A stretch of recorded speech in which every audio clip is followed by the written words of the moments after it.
Welcome to our spoiler discussion of Justice League of 2017. And to kind of go into a little bit more detail with what we didn't discuss.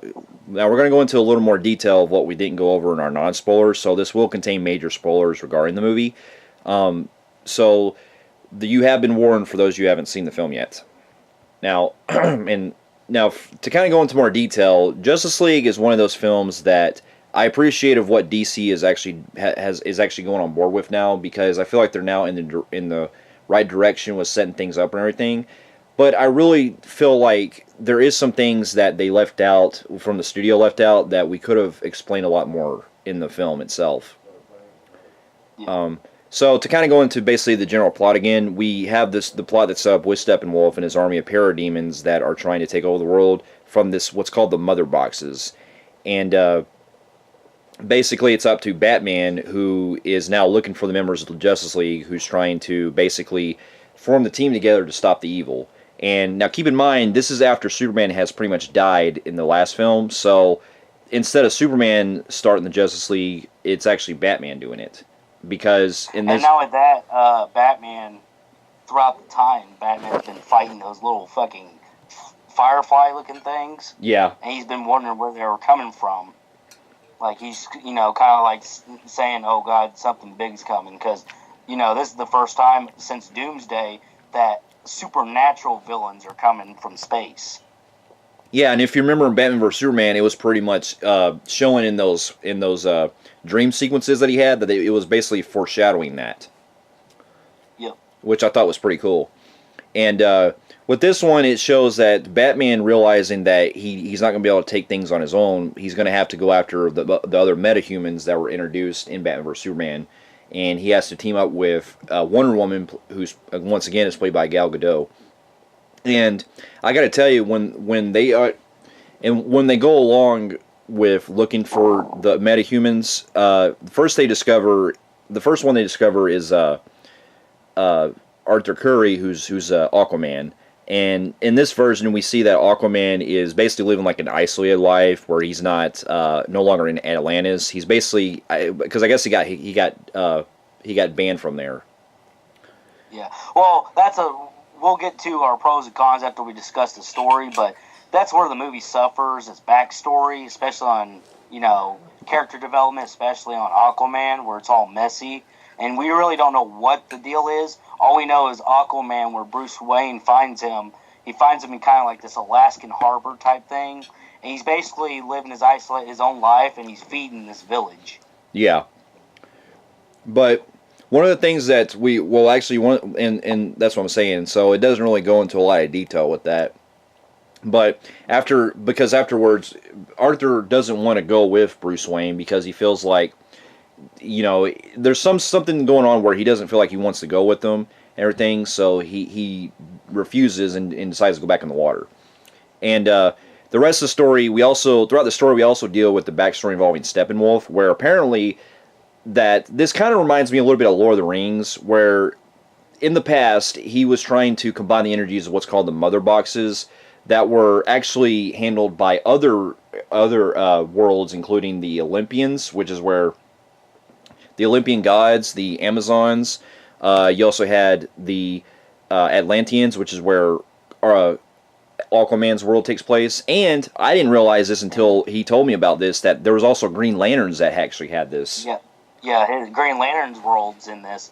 I don't know who the Olympians, but I know Atlantis is Aquaman's, and then Amazon's is Wonder Woman's. I think the Olympians is Wonder Woman's planet. Well, yeah, the Olympians / Amazons, yeah. Yeah.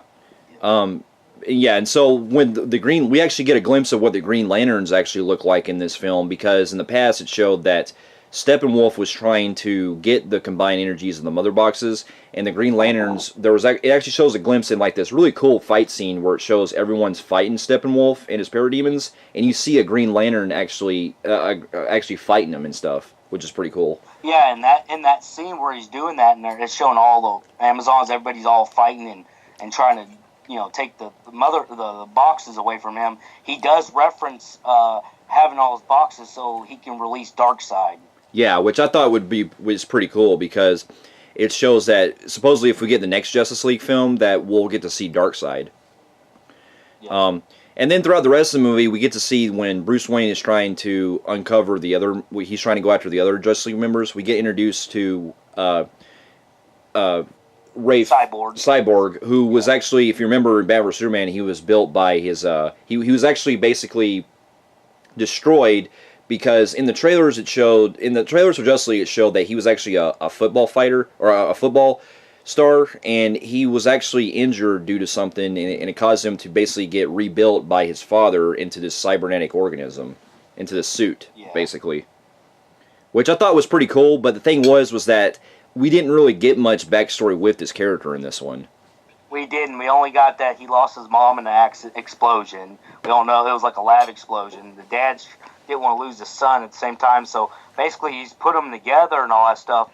But the universe suffers the character development department because we already get Cyborg already built, and we don't know if it's his first time or whatever to using his powers, but he discovers his powers so quickly. Yeah. And then... so we're kind of confused on that department. And then we get the Flash, where we kind of he finds the Flash, where Flash, we kind of get a little backstory with his dad being in prison for killing his mom. Yeah, which I actually thought was actually like the most emotional part of the film, because Barry Allen, who's basically just a regular kid who discovers that he has powers and stuff. It's not really explained his backstory, but I think there is a part where it explains that supposedly he got struck by a lightning or something, and that's what caused him to have the fast speed. But yeah, that's what it was. But it has that part where he's talking to his dad. He's playing pretty much this kid that has no friends. He's a nerd, and he's just trying to get, his dad's just trying to get him started on his dad's doing time in prison. He doesn't want his son wasting his potential of his, getting a job and a career, and his education while he's in prison. Yeah, and which I really enjoy, because I was actually getting involved with his storyline with that, because he wants to try to do good for his dad and everything. And so when he meets Bruce Wayne later recruits him to join the Justice League, and he's already on board. He's like, all right, I'm in, because he already knows he's Batman pretty much. Yeah. And we also get to see when Diana is reintroduced, because she's actually following Batman throughout the story and everything. Her side of the story is that she's actually going to go after the League or go after Steppenwolf as well, because in her world, in the Amazons, we see that, or on Themyscira, we see that her mother, who's still trying to hold off her world and everything, is being attacked by Steppenwolf after he comes there to get the box. And so when her army are the only one left in that world, she lights the light to basically call Diana, and it brings her to also go after Steppenwolf as well. Yep. Which is pretty cool. So some other things that we kind of didn't go into as well. I felt like it was cool how they brought the team together, because I'm starting to remember now that the reason why Aquaman joins the team is because Steppenwolf takes that box out of Atlantis, and so that's the reason why he goes. And kills some of his people. Yeah, and also we forgot to mention this. One of the characters that's also introduced in this film is Amber Heard's character. That's a Atlantean. She's yeah, but we'll be seeing her in the Aquaman movie. But it gives us kind of like, she kind of plays like the Amazon. Like in the Amazon world, you got the girl from Forrest Gump, where she's playing like kind of like that person that guards and all that. Yeah. And protects the Amazons. She's playing the person that protects pretty much the Aquaman's world. Yeah, her name is Mira. That's what her name is. Yeah. And so, as you can tell, it's pretty straightforward, because basically they have to try to take down Steppenwolf and take down the parademons and try to save the world from Steppenwolf and everything. And we get some other things that are involved with the film as well, including we see that Ben Affleck is trying to resurrect Superman, because he realizes that Steppenwolf, because he's so much of a threat, he needs to try to get Superman to try to fight for them and bring back the hope that the world needs again. Which I actually enjoyed. In the beginning part, they get a first fight with Steppenwolf, and even with Aquaman, Wonder Woman, all of them, they couldn't handle him. Yeah, he was too powerful. Yeah, but Which is good, because it makes your your villain seem tough, but it does still fail on Steppenwolf's part because he does overall at the end. We'll talk about it more. He does feel like a standard villain. Yeah, but this is now where we get into the resurrection of Superman, because much like how basically Superman was killed off in Batman vs Superman, they have to try to bring back him because they realize that they're no match against Steppenwolf. And so now this isn't explained in the film exactly unless we can kind of pinpoint it, but Batman decides to bring back Superman the same way that Lex Luthor did in bringing back Zod in the last film. So in order to do that, he basically goes to the ship that the Kryptonite ship that crashed in Metropolis, and he goes there and decides to get well, first he decides to dig up, have Cyborg and Flash dig up Superman's body, and then put him in that same part that Doomsday was brought to life in Batman vs Superman. Yeah. So, which also makes you wonder why Superman didn't turn into something as dangerous as Doomsday, but Zod turned into Doomsday. I guess because Zod was evil. Like, what's the difference? I don't know, maybe, I guess, but I mean, yeah, they do that, and then it brings Superman back to life, and Superman, for the small part he comes back, he is kind of like doesn't know where he's at or who he is, so they kind of have a hard time taking him down. But then, like much of another con this movie does, it comes to the point that he already knows and remembers so quickly. Well, and that's Lois Lane. Yeah, which I actually did kind of buy, because throughout this fight that takes place, because he's fighting the members of the League because he doesn't remember who he is, I did enjoy that because it shows that because he still has memories prior to his death, it still in a way brought him back to the point of who he was. I felt like that was more of a way to bring the character back, at least in context to what happened. But I agree with you, but at the same time, it kills a lot of the emotions that could have been more added to that, and more of a battle of trying to get to that point. Right. Been a lot better. Well, and that also brings a question too: is why is it that it's weird that Batman just happened to know how to bring back Zod, or I'm sorry, not Zod, Superman, the same way Zod was in the last film. Now you could argue that it's like the movie suffers this a lot, where you feel like the like how like Bruce Wayne, especially how he finds everybody so quickly, and how he knows who they are so quickly, and how he gets to point A, point B, like knowing how to resurrect Superman. So you kind of get that is like because the movie is a rushy type film, so it kind of kills that, and you do feel the editing left out a lot of that, how he found out. Yeah, because you were telling me that the way that he found out about that ship was that there's a deleted scene that supposedly reveals that Bruce Wayne actually or Batman goes to visit Lex Luthor in prison to find out how he resurrected Zod, and that's supposed to give him motivation of how to resurrect Superman. Yeah, because if you guys remember earlier on, Lex Luthor was intended to be in this film. He was going to be kind of like the whole Hannibal Lecter. I'm locked in prison. I got a question. Hey, you do see that a lot in the cartoons. So I could see why they would do that, and it would make sense. But they didn't do it. They cut it all out. Yeah.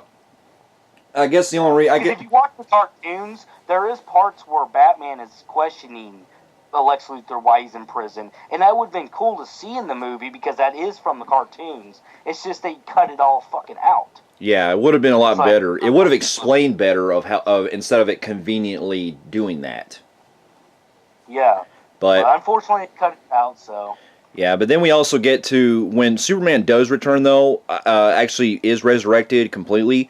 I can say that this is actually a great return to form to Superman that we've known and loved prior to Man of Steel. This is basically what I consider the old school Superman, where you get him like smiling a lot more. He's doing, he's saving people again. He's actually cracking one-liners in some parts too, which I actually found pretty good.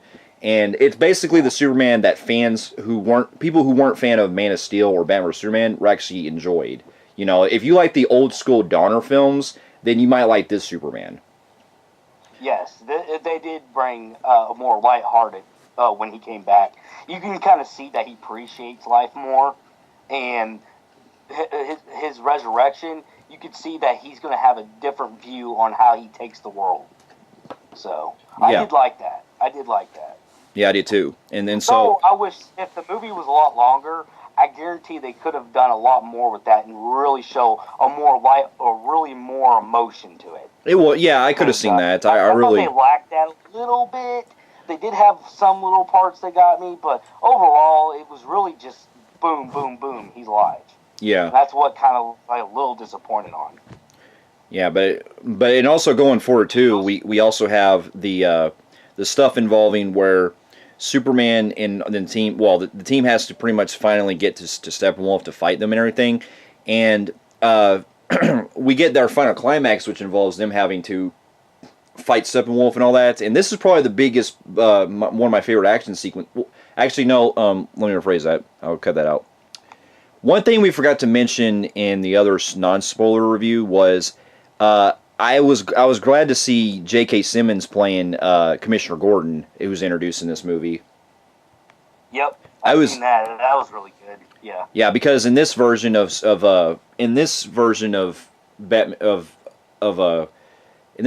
Commissioner Gordon, we see that he still activates the signal for Batman and everything, and he's also pretty much aware that Batman has basically resorted to outside the law and everything. But we get that funny scene where he shows up with the League to where the signal's at, and he's like, "I see that you're working well with others," and then Batman's like, "Only temporary."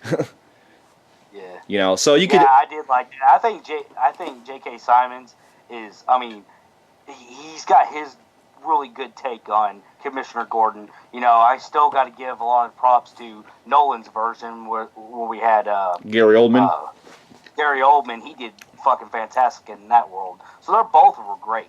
Yeah, and I'm very. I'd see more J.K. Simmons. Yeah, I would love to see more. Because if you guys watched him in the Sam Raimi Spider-Mans, he used to always make me laugh. Yeah, and I really.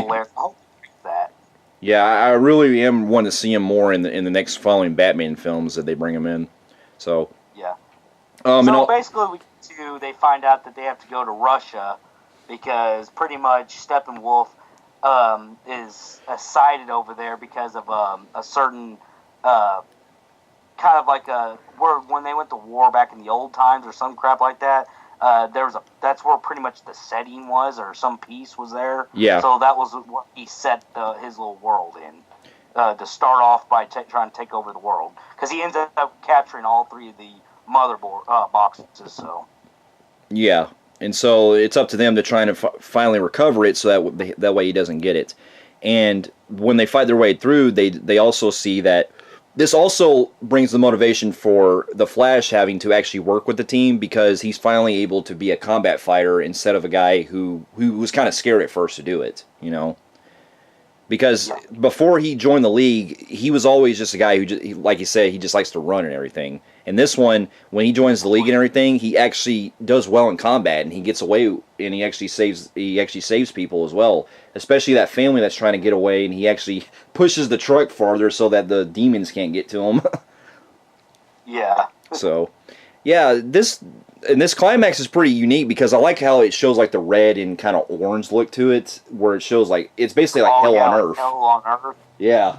Yeah, it did look cool. It was all red and like it's all alienated. I mean, it looks really cool, and visually, man, and especially in 3D. This is where like the 3D really paid off. Yeah, and then we finally get it to where. Got stunned. And then we finally get it to where when they defeat they actually managed to defeat Steppenwolf, and that's when pretty much Superman comes in, and they end up having to separate the mother boxes and everything, and they basically. This is where I like a lot, because the Justice League actually shows a lot of teamwork in this scene.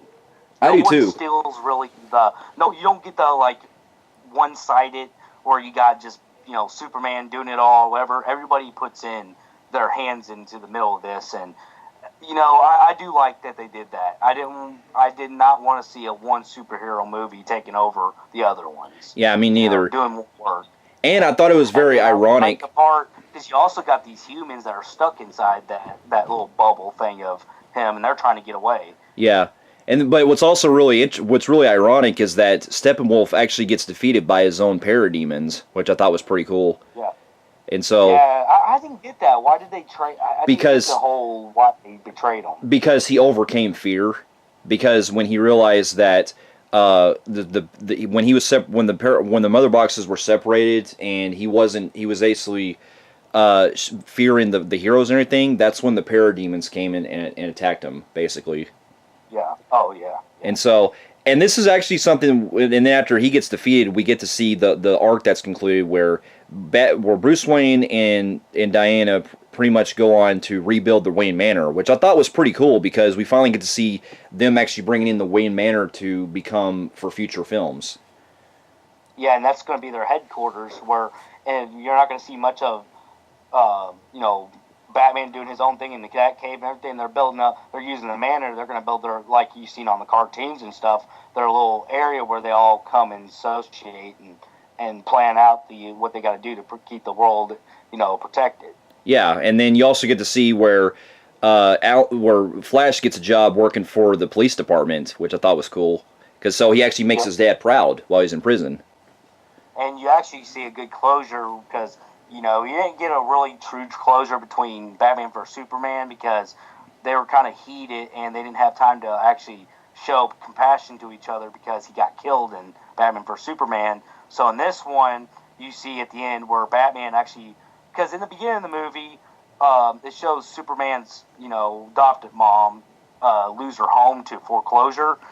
Well, Ben Affleck Bruce Wayne ends up buying the bank out, and he pretty much gives the mom's house back and everything. Yeah, which I really enjoyed. And then you also get to see that. And it shows him and Batman actually talk it out and say, they really do, appreciate each other. Yeah. And then you get to see that Aquaman goes back to Atlantis to try to make amends there. And then you get to see Cyborg is actually trying to enhance his abilities with his dad. So, yep. And then we get to see in the post-credit scene, we get to see the Flash and Superman race off to see who's the fastest. Which, when I saw that scene, that reminded me straight out of the cartoon because they did that in Justice League, which I thought was pretty cool. Yeah, and I will tell you what also was really funny is the part where they had to go save all the humans before they die from Steppenwolf. And they're racing, and you see Flash get the vehicle with the family, and he pushes them, and he thought he beat, Superman doing it better, and he looked up, and Superman's carrying a fucking hotel. Yeah. I'm going to tell you right now, that chemistry right there, no matter who Flash gets put with, it really brightens the characters up. Yes, it does, absolutely. And also, for those of you who have stayed after the credits, there's also a scene where Lex Luthor, who has escaped from Arkham Asylum, and he recruits Deathstroke to form his own league of villains for the next movie. Which I actually am for, but my only problem is that I really don't like the fact they brought Jesse Eisenberg back. I don't either. I think he's the worst villain of the franchise, and Lex Luthor is a huge villain for somebody like him. And I love Jesse Eisenberg, but he did a horrible job in Batman vs Superman. Yeah. And I don't like how he broke out of Arkham so fucking easy. Yeah, it was very, I don't get... that's more Joker shit than it is Lex Luthor. But anyway, yeah, that's pretty much... It's got me hope now that when they bring in the next films that we'll see Deathstroke playing in, the Batman movie. So, that'll be cool, at least for what they... Yeah. My pros to this film, visually stunning, great casting. The Flash took over, took the hot spot. Him and Batman were great chemistry. Everybody was great chemistry. I said visuals. It is an up step from Batman vs Superman, but unfortunately, at the same time, the movie suffers from some editing problems, a standard villain, and I just wish they could, get the character development better and stop with the cutting. Please stop with the unediting or destroying editing down to where the scenes don't make sense. Yeah. They did that a little bit with this film, but overall, I'm gonna give Justice League a 7.5 out of 10. Fair enough. That's exactly how I feel. I had some more pros than you did on some parts. Another thing I really enjoyed was I appreciated that Danny Elfman actually brought the classic Batman theme back. I thought that was kind of cool that they actually brought back that classic theme to use for Ben Affleck's theme in this movie. And you also get to hear another classic theme by John Williams that plays when Superman makes his return, which I thought was pretty cool. If you remember the old Superman films with Christopher Reeve, they actually use the Superman theme from those movies. So I actually found that pretty cool how they brought that back. But I will say overall, this was at least a step up, and I am hoping for the best for the next films coming out. So with that, I am going to give Justice League an 8 out of 10. And for those of you who have also seen Justice League and also the other DC films that are in this universe, and let us know in the comments what you guys thought about it. And if you like what you see here, you can feel free to like and subscribe to our channel, and check out some of our other reviews, and check out our website at filmfreaks.com, and we'll be seeing you in our next review. We'll see you later. Later.